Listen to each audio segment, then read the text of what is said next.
into the conversation, just to jump to another area of Obamacare that has been a major problem for a lot of people. I think one of the scariest things is the security breaches that we've heard about. We reported here at Heritage about, one man that signed up. He signed onto the website and found some other man's personal information, and then he actually contacted us, told us about it. We wrote a story about it and we got it out there. And I know you've done some reporting on that, Elizabeth.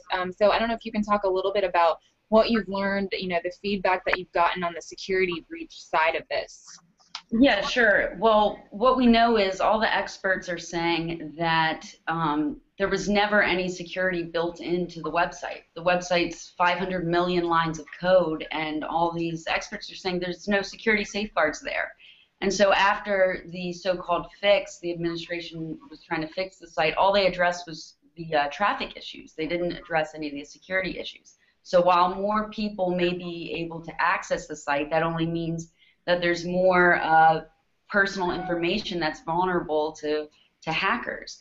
And what we learned this week is that HHS knew that there were vulnerabilities with the security. I mean, one of the main contractors issued a report before the launch that said there's 19 areas of security risks that have not been addressed at all.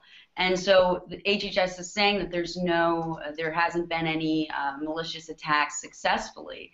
But I mean, there's no law requiring them to disclose if someone's personal information, which includes their social security numbers, birth dates, addresses, bank accounts, they aren't required to tell the people that their information has been compromised. So it's like, who do you trust?